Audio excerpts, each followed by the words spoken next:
Sharada jewellers grand opening July 11న సోమాజిగూడలో first ever factory outlet. Lavanya కేసులో మరో ట్విస్ట్ నెలకొంది. అర్ధరాత్రి ఆమె ఆత్మహత్య యత్నం చేయడం అనేది ఇప్పుడు సంచలనంగా మారింది. ఈ నేపథ్యంలో అడ్వకేట్ రాజేష్ గారు డీజీ ఆఫీస్కి చేరుకున్నారు. ఆయన వినతి పత్రం ఇచ్చారు. ఆయన ప్రస్తుతం మనతో పట్టినారు. ఒకసారి మాట్లాడదాం. రాజేష్ గారు, ఏం జరిగింది? అర్ధరాత్రి ఎందుకు ఆమె ఆత్మహత్య యత్నానికి పాల్పడింది?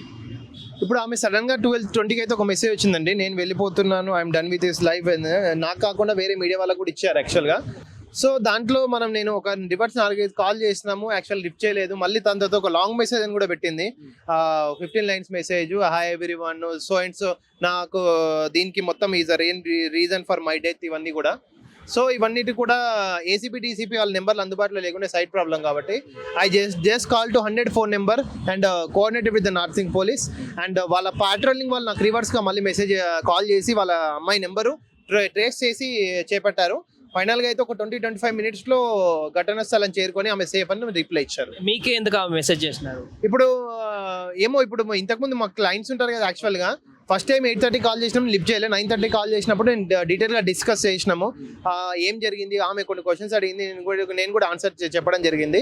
సో ఇవన్నీ రీజన్స్లో మళ్ళీ ఆమె ఏమనుకుందో 12:30కి అట్లా సడన్గా మెసేజ్. నైట్ మీరు అక్కడికి వెళ్ళడం జరిగింది, అవుతారు మాట్లాడారా? ఉదయం కూడా నేను వెళ్ళడానికి 45 మినిట్స్ డిస్టెన్స్ కాబట్టి నేను దాని ఆప్షన్ చూజ్ చేసుకోలే. Had chosen technology option, dial 100, then coordinate Narsing police, then location. ఇప్పటి వరకు ఆమెను కలవలేదు. నేను వాళ్ళ తమ్ముడు కార్తిక్ నాకు టచ్ లో ఉన్నాడు. సార్ ఏమన్నా ఆమె ఇట్లా డిప్రెషన్ లో ఉంది కాబట్టి కార్తిక్ నెంబర్ ఇచ్చాడు, అది నా దగ్గర ఉంది, నేను కోఆర్డినేట్ లో ఉన్నాను.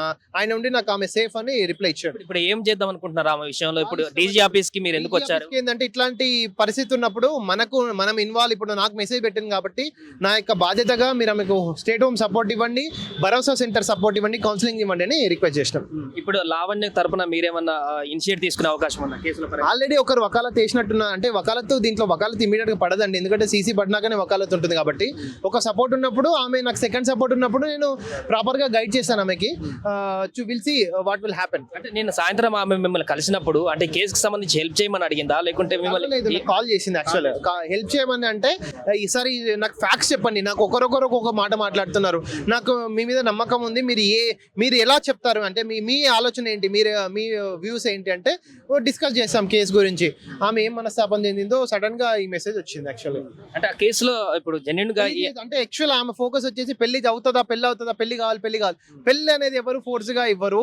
ఏ ఇన్స్టిట్యూషన్ కానీ ఏ చట్టం కానీ పెళ్లి చేసుకో, ఈమెనే పెళ్లి చేసుకో, ఈమెతోనే సంసారం చేయి, ఈమెతోనే మ్యాట్రిమోనియల్ రిలేషన్షిప్ చేయండి అని, అది అలా లేదు ఎక్కడ. కానీ గతంలో ఆమెకు పెళ్లి అయిందని చెప్పేసి అంటున్నారు. లీగల్ గా ఆ స్టఫ్ ఉందా? ఇప్పుడు లీగల్ గా స్టఫ్ ఉందంటే అవన్నీ కాల్లో డిస్కస్ చేసినాము. ఓకే, పూర్వపరాలు, మెరిట్స్, డిమెరిట్స్ డిస్కస్ చేస్తే మళ్ళీ ఆమె ఏమనుకుందో తెలియదు, సడన్ గా 12:30కి యాక్షన్ చూపించింది. సో ఇప్పుడు ఏం చేయబోతున్నారు? ఇప్పుడు మళ్ళీ ఇప్పుడు నేనేం చేస్తాను, ఇప్పుడు నాకు మెసేజ్ వచ్చింది కాబట్టి నేను డీజీపీకి వచ్చి రిక్వెస్ట్ చేసిన, ఆమెను కాపాడండి, ఆమెకి ఎవరు ఫ్యామిలీ సపోర్ట్ లేకపోతే మీరు చూడండి ఒకసారి అని రిక్వెస్ట్ చేసినాం. అంతవరకు మనం చేయగలుగుతాం కదా. లీగల్ గా మీరు ఏమైనా అప్రోచ్ అయ్యే అవకాశం ఉందా అడ్వకేట్ గా?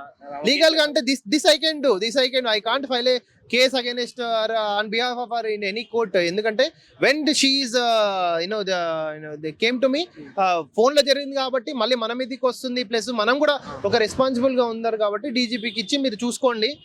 ఇది అంటే ఆమె ఫోన్ లో మాట్లాడినప్పుడు మీరు నా కేసులు వాదించండి, హెల్ప్ చేయండి అని అడిగారా, లేకుంటే జస్ట్ ఇన్ఫర్మేషన్ చెప్పారు? ఇన్ఫర్మేషన్, ఒపీనియన్స్ అడిగారు. సార్ నాకు ఒక్కొక్కటి అడుగుతున్నారు, మీడియా వాళ్ళు క్రాస్ క్వశ్చన్స్ అడుగుతున్నారు, ఆ అడ్వకేట్ ఇట్లా అడుగుతుండు, ఈ అడ్వకేట్ ఇట్లా అడుగుతుండు అని ఆమె మైండ్. ఇప్పుడు ఎవరైనా మీడియా వాళ్ళు కూడా క్రాస్ క్వశ్చన్స్ రెడీ ఉంటేనే కదా వాళ్ళు కూడా చేసేది.